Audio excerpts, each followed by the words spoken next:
See, the beauty of anime, or really any fictional piece of art, is that the longer that fictional piece of art runs, the more things we're going to be introduced to. Whether those introductions be characters, places, or power systems, they flesh out the universe that we're diving into. And in no form of fictional art is that more true than with anime. See, there's a term that a lot of people like to use called power creep, where through numerous circumstances, like the bad guys getting more powerful or just the mangaka wanting to keep the story interesting, the main characters of the show continually get more and more powerful. The best example of this are things like Dragon Ball, how Goku gets Super Saiyan, then Super Saiyan 2 and 3, and so on and so forth. But Dragon Ball is definitely not the only anime slash manga to do this. Naruto starts as a scrappy little kid who gets a form of the tailed beast cloak, and then slowly but surely gets Sage mode, and then gets Shin cloak and different versions of that Shin cloak, until eventually he's donning the cape of a dying Kurama and punching a god to death. As the circumstance isn't specific to only Naruto, as every single member of Team 7 and a lot of people outside of Team 7 get power-ups as the story progresses,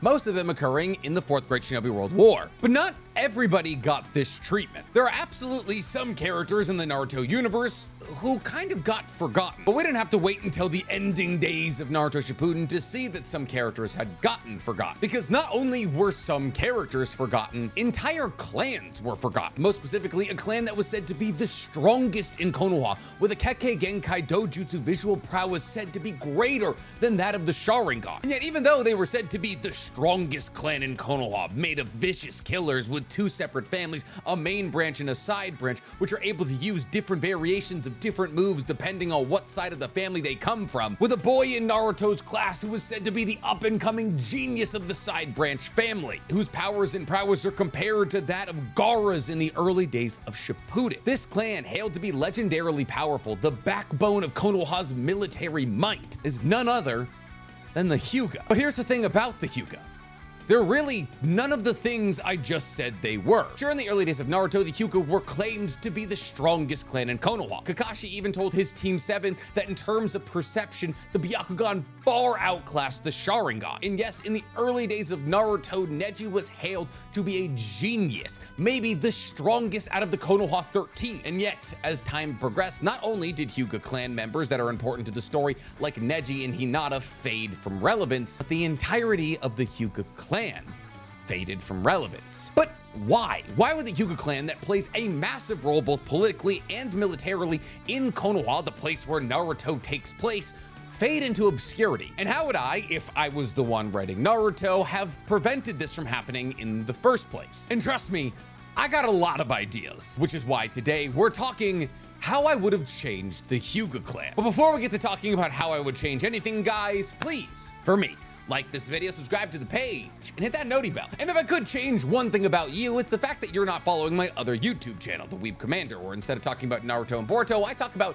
all other anime. And if I could change 2 things about you, I would change the fact that you don't follow my anime podcast, Otaku's Anonymous, where me and Danny Mata break down everything that happened in anime this week. It's available on YouTube, Spotify, and Apple Podcasts. So the Hyuga, one of the largest clans inside of Konoha, said to play an instrumental role in basically all of the inner workings at the highest level of Konoha management. They comprise a large percentage of Konoha's military might, are direct descendants of Hamura Otsutsuki, and gave us 2 out of the 13 members of the Konoha 13. Nowadays in the Naruto universe, in Boruto, the Hyuga are technically more relevant than they ever were before, because now not only are the Hyuga the strongest clan in Konoha, they technically have claim to 50% of the Hokage's children, as both Himawari and Boruto are half Hyuga, while only Himawari has awoken her Byakugan yet. So how does a clan like this, as storied and old and powerful as the Hyuga, fade into irrelevancy? Well, the answer is rather simple, actually. When everyone else was creeping,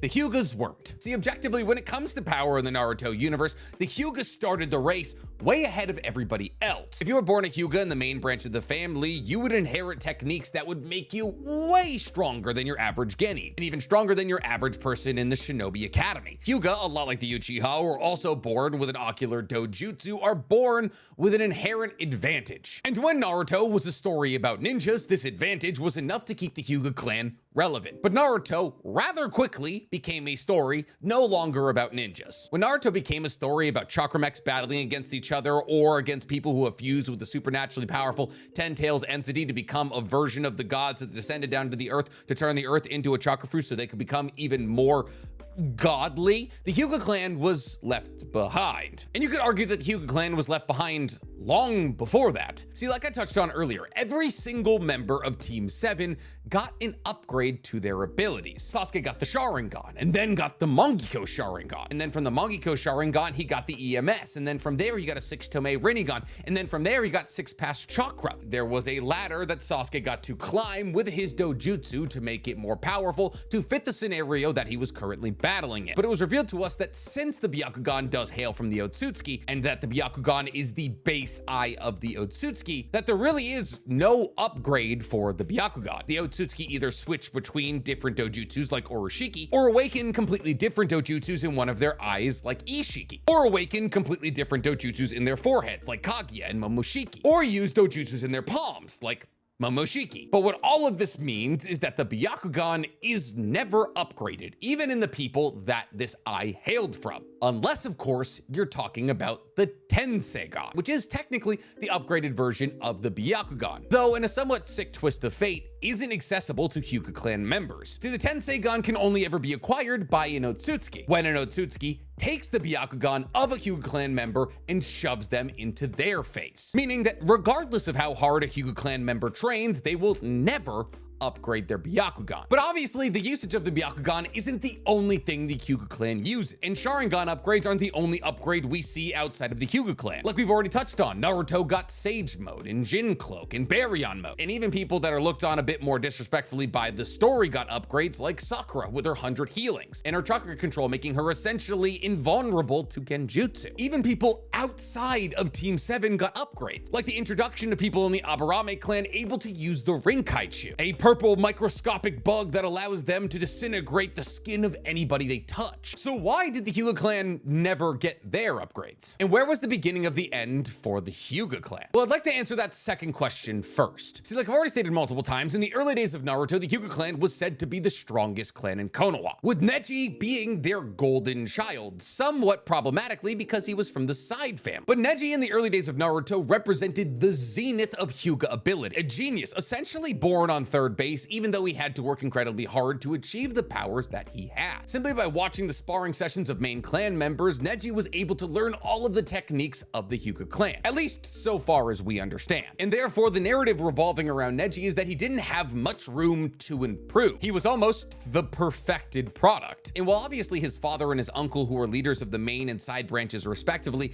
were stronger than Neji, we never truly get a moment where they fight against anybody noteworthy. And therefore, basically throughout the entire duration of Naruto, Naruto Shippuden, and Boruto, Neji and Hinata towards the end are the strongest Hyuga we ever see. Neji loses to Naruto in the Chunin exams on the biggest stage possible. In one-on-one combat, he just gets outsmarted by Naruto, who pops up out of the ground and uppercuts Neji. And in that moment, a scrappy down-and-out Naruto with really no special abilities is now stronger than the zenith of power of the Hyuga clan. Just like that, everything that we've heard about the Hyuga clan is a lie. This child, who's supposed to represent the literal perfection of Hyuga clan abilities, just got defeated by the dude who had to fart in Kiba's face to win. How are we supposed to take Hyuga clan serious from now on? Naruto at age 12 with no control over Kurama, no Sage Mode, no special abilities, just took out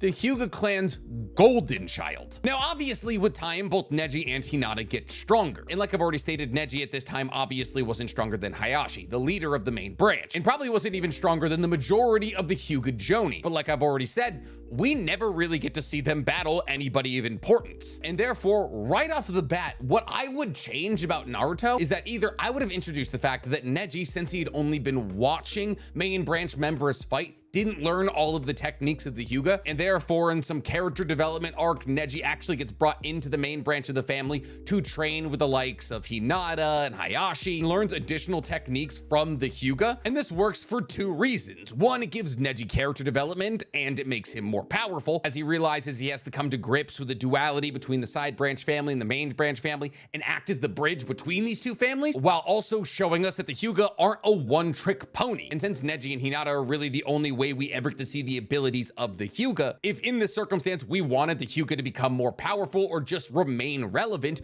we have to get these two characters to be stronger. Now, if you didn't want to go that path, if you wanted Neji to stay exactly as strong as he always was, because technically he was supposed to die in the Sasuke retrieval arc, I would have replaced one of the sensei who were teaching the Konoha 13 with a Kakashi-aged Hyuga clan member, a high-level Jonin from the main branch, who just like Asuma or Kurenai or Might Guy or Kakashi has to battle for his Genin. Now, I'm not going to say which of the team leaders I want replaced, but let's just say hypothetically this team leader did try to use Genjutsu on Itachi. Listen, I love Kurenai, but if you had to get rid of any of the team leaders, let's be real. And this Hyuga clan member would be able to get in fights like a battle against T-Dawn or any Akatsuki member that would show us the true blue abilities of a Hyuga clan member at the highest level. Because genuinely, the only real Hyuga feats we get are Neji during the Sasuke retrieval arc, where they show off his rotation, they talk about the blind spot of the Byakugan, he shows off that he can release chakra from all of his Tenketsu points, and in the end, he's able to send a gentle fist attack down a string of web. This was a badass moment for Neji, a great character development and power development moment. And it was also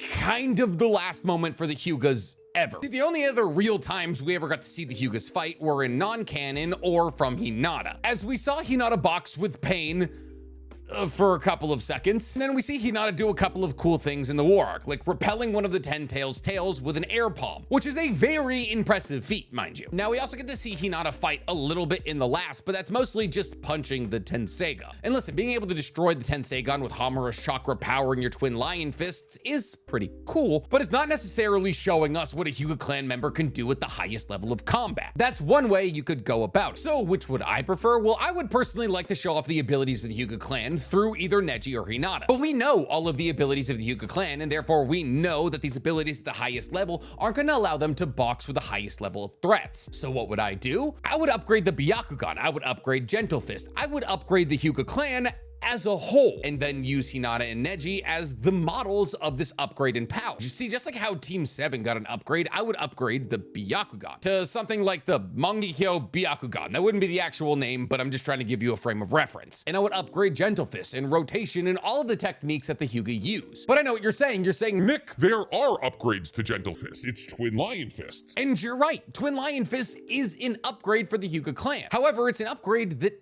only Hinata can use, which is sick. I love that for Hinata, but why couldn't Neji use it? If you're trying to drive home the point that Hinata through hard work has overcome the person who used to look down on her, Neji, that's great. But if we're gonna have that storyline going for Hinata, let's actually make her relevant in terms of power, especially when you consider the fact that she plays an incredibly vital role to the Naruto universe. I mean, outside of Team 7 as Naruto's love interest, she should be the most relevant character in the Konoha 13 outside of the big three. And the Twin Lion's Fist upgrade is sick. See, for those of you who don't know, Twin Lion Fist is a main branch family technique. However, Hinata is the only person in the main branch family who's able to combine the Twin Lion Fist with Gentle Fist. And what makes Twin Lion Fist so powerful is that they operate essentially like Samehada. Anytime a Twin Lion Fist comes into contact with you and your chakra, it steals your chakra and makes the Twin Lion Fist and the Hyuga who's using it stronger. And considering just how fast Gentle Fist is, this is a problem for a lot of people. Or at least it should be, because we've only ever really seen Twin Lion Fist used 3 times. Once against Pain when it didn't make contact, once in the last when it was used to destroy the Tenseigan, and finally in the war arc a couple of times, but really not to accomplish anything significant. So how would I increase the power of Hinata and Neji to therefore display that the Hyuga clan is stronger than previously realized? Well, there's a couple of ways you could go about it. One that relies on the diversification of a specific Hyuga clan member's movesets, or expand on what a Hyuga clan member can do. Let me explain what makes these two circumstances different. See, the diversification of a specific Hyuga clan member's movesets would mean they learned something outside of the regular Hyuga clan moveset. That is to say that instead of focusing all of their time into practicing the Byakugan and Gentle Fist and Twin Lion Fist, they go learn something else. Now, since Hyuga clan members are said to be the forefront of taijutsu users in Konoha, as their mastery over taijutsu is to such a level that they're able to strike gently, this was said by my guy, it would therefore make sense to me at least that Hyuga clan members who have mastered the Gentle Fist would be very well suited for learning other principles of taijutsu. And if you've watched any of my videos, you know exactly where this is going. If you have the level of dedication and skill in your heart to master Gentle Fist, one of the hardest things to master in all of Naruto, you can probably figure out how to master the 8 gates. Now, Gentle Fist and the 8 gates are kind of like yin and yang. As Mike Guy said, the taijutsu that him and Rock Lee practice is the taijutsu of brute and brawn and bruises. Well, the Gentle Fist is exactly that. Gentle. If the 8 gates are a shotgun, Gentle Fist is a scalpel. So if you were to hypothetically try and combine the two, would it work? Well, considering the fact that one of the biggest tropes that runs through the entirety of Naruto is the existence of yin and yang, as not only do yin and yang chakra releases physically exist, but also make each other massively stronger, as yin yang release is the strongest chakra release in the entire universe, but there is also multiple characters and fighting styles and tropes and themes that are loosely labeled as yin and yang throughout Naruto, like Sasuke in Naruto, or Hagoromo and Hamura, or Hashirama and Madara. But just like how combining yin and yang chakra release makes yin yang chakra release, which is significantly stronger than either of those two components when used individually, that's generally the drive home point of all of the yin yang comparisons we see throughout Naruto. Hamura and Hagoromo are stronger when they work together, Naruto and Sasuke are stronger when they work together, and so on and so forth. So if hypothetically a Hyuga clan member decided to train in the 8 gates, not only do I believe that they would have the proficiency and the mastery to learn it, but I also believe that they would find a way to control the overwhelming destructive power of the 8 gates and channel it into something that's more along the middle of both things. A faster and stronger fighting form than Gentle Fist, but a more precise fighting form than 8 gates. And by combining the pros of both of these two different types of taijutsu, they would achieve the highest form of taijutsu. But going this route doesn't strengthen the Hyuga clan necessarily. If you wanted to strengthen the Hyuga clan and therefore say the Hyuga clan is still relevant, you would have to strengthen their own abilities. And I have a lot more ideas for that than I do for strengthening their abilities from outside the clan. See, the first thing that I would recommend to any Hyuga clan member is learn how to imbue weapons with chakra, like Haku and his Senbon, or Asuma and his Knuckleblade, or like the Samurai of the Land of Iron. Imbuing weapons with chakra is very standard fare in the Naruto universe. Sometimes people even apply elemental chakra releases to their weapon, like Sasuke when he applies Chidori to his katana. Now, the reason this would be especially potent in the hands of a Hyuga clan member is because if you manage to work Gentle Fist in with Kenjutsu, that is to say the usage of weapons in Naruto, there's a possibility you can make some absolutely deadly move combinations. See, in a non-canon episode, we once saw Hinata create water Senbon. She used these water Senbon in combination with her Byakugan to destroy a bunch of hornets that were attacking her. And this one moment got a lot of people thinking. See, we know that by the time that Naruto the Last comes around, that Hinata can see for 20 kilometers in one direction. And while your average high Jonin level Hyuga clan member can see for 1 kilometer in all directions. The reason this range is important is because anybody within this 1 kilometer or 20 kilometers, if they're looking in one direction, they can see the chakra points up. Now, obviously, a Hyuga clan member isn't going to be throwing a kunai 20 kilometers like they're Josh out, but let's say they're 100 feet away, 50 feet away, hiding in the bushes. A Hyuga clan member who's trained in Kenjutsu can imbue a Senbon with chakra and throw that Senbon into a Tenketsu point from a distance away. Now, obviously, the way that Gentle Fist works is that the user of Gentle Fist has to inject their chakra into these Tenketsu points, and that by injecting their chakra into these specific points, they can either amplify the chakra flow of the person they're stabbing or destroy it. So obviously, your average person throwing a Senbon imbued with chakra into a Tenketsu point probably isn't going to do that much. Let's assume that a Gentle Fist user who's mastered Kenjutsu has the ability to transfer the chakra from the Senbon into whatever Tenketsu point they hit. Considering how fast we saw somebody in the early days of Naruto in Haku throw Senbon, and considering what we saw from Hinata in the non-canon episode, a practiced Hyuga clan member could throw tens, if not hundreds of Senbon a minute. In the course of a couple of seconds, you could be filled with 20 Senbon, shutting down your entire chakra network before you even knew what was happening. And honestly, we probably would have seen this if Neji hadn't died. Because if Neji hadn't died, he was probably going to end up with 10-10, which would have been a combination of a Gentle Fist user and a Kenjutsu user, so that probably would have been their child's moveset. But now we get Metal Lee, who's just Rock Lee, but anxious, very Gen Z of him. Outside of adding range to the Hyuga's arsenal, I would focus on their defenses. See, we learned from Neji in the Sasuke retrieval arc that he has the ability to shoot chakra out of all 360 of his Tenketsu points. Now, the reason we learn this is because this is how Neji uses rotation. He releases chakra from all of his Tenketsu points simultaneously and rotates, which gives him a perfect defense. However, releasing chakra from every single one of his chakra points simultaneously is incredibly chakra depletive, which is why Neji can only pull off rotate so many times. It's why he couldn't pull off rotate during the Fourth Great Shinobi World War when he got impaled. But if the power of the chakra being expelled from rotation is enough to get rid of projectiles or even incoming enemies, shouldn't chakra expelled from just one Tenketsu point kind of do the same thing. So, obviously centripetal force comes into play, and considering the fact that chakra does have physical mass, we learned that from Naruto holding a tailed beast bomb in his hand, that spinning it would technically make it speed up. Hypothetically, any user of the Byakugan who has 360-degree vision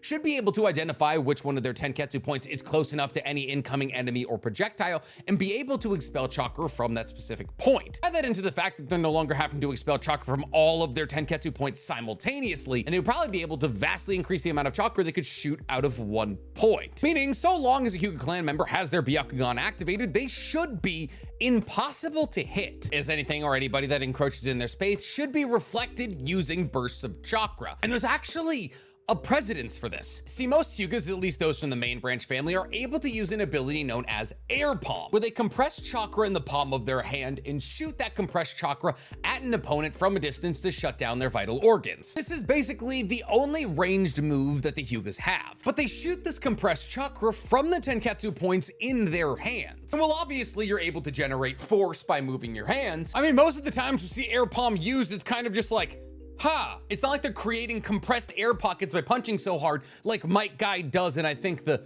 7th gate? Evening Elephant, or is it Morning Peacock? I don't remember. All of them are bad names. Therefore, if they're just using the Tenketsu points in their hands, what's stopping them from using the Tenketsu points in their, I don't know, back to generate a force at least comparable to that of an air palm? Since there's roughly 360 Tenketsu points, let's say even if you were using double the amount of chakra, if you were just releasing it from one as if you were doing rotation, you could still use this technique 180 times as opposed to one rotation. On top of this, since chakra release from these Tenketsu points very obviously generates force, otherwise it wouldn't be able to stop incoming projectiles, why can't the Hyugas fly? There's Tenketsu spots in the feet. Anybody who's able to pull off rotation or even release chakra from the Tenketsu points should be able to generate lift from their feet or thrust from their back. In fact, while we're talking about that, why aren't they accelerating their strikes using Tenketsu points in their elbows and releasing chakra like Jugo? They could massively increase their own taijutsu speed by releasing chakra at key moments. What's worse than all of that is that we know that Hyuga clan members are capable of making chakra constructs, because obviously Hinata was able to use twin lion fists, and Hinata's not just able to make the twin lion fists, she's able to maintain them, which means at the very least that Hinata is able to cover her forearms-ish in chakra. Why not expand on this concept? If the Hyugas are truly able to release chakra from all of their Tenketsu points simultaneously,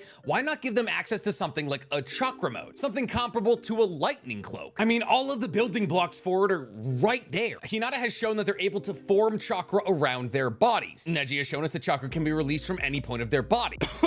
Now, if a practice Hyuga clan member leaked chakra out of all of their Tenketsu points simultaneously and wrapped their body in it, it could do a twin lion fist full body cloak. Operated a lot like a lightning cloak in that it increased the physical attributes of the Hyuga clan member and operated defensively, as enveloping yourself with chakra stops incoming projectiles, punches, kicks, all that. On top of that, because of the way the twin lion fist works, in that if somebody comes into contact with your twin lion fist, you leak away their chakra. If anybody came into contact with this full body cloak, their chakra would be leaked, which would not only make this an incredible offensive option, but a defensive option. Now, if you want to say this sounds too broken, then fine, put it behind a barrier of sorts. Say that this chakra mode isn't available to any Hyuga clan member until they upgrade their eyes to the MS version of the Byakugan, and therefore this chakra mode will operate like the Sharingan Susanoo. And if we're talking about what abilities would come around with an upgraded Byakugan, I think enhancing the long-range capabilities of the Byakugan would be huge. See, obviously we know that any Byakugan can see any chakra network, but what if an upgraded Byakugan conferred you the ability to shut down chakra networks from a distance, and not through the use of Senbon? See, what I'm proposing is that Hyuga clan members who have accessed this higher level of Byakugan have the ability to manipulate chakra pathways from a distance. Now, I'm not saying that somebody with this unlocked eye can just look at you and shut down your chakra pathways and kill you. That would be broken. But using the power of this eye, they would be able to deduce exactly what ninjutsu you were trying to use. By following the chakra in your body that you're molding to pull off, let's say, a great fireball technique, they could, from a distance, mess with your molding of chakra to make it harder, if not impossible, for you to pull off that fireball jutsu, which would grant them the ability to close the distance so they can make it a taijutsu fight. And the thing is, this isn't even a crazy idea. That's how genjutsu works in the Naruto universe. In order to catch somebody under genjutsu, you have to manipulate their chakra pathways to play with their 5 senses. This is why it requires such precise chakra control. And it's not like you have to come into contact with somebody to pull off genjutsu in the first place, so therefore this upgraded eye would give the Hyuga clan member who got it genjutsu of a sort, in that they would be able to control your chakra pathways in a way that's advantageous to them, just minus the illusions, which is a fun, not overly broken upgrade that makes the Hyuga clan substantially more relevant in the late game of Naruto. But who knows? Maybe we'll see it from Himawari. How would you guys like to see the Hyuga clan brought back into the world of relevancy? Tell me in the comments below. And while you guys are down there, please, for me, like this video, subscribe to the page, and hit that noti bell. Oh, Hinata's the only person who can use Twin Lion Fist. I know, I just wanted to be able to hit somebody with it.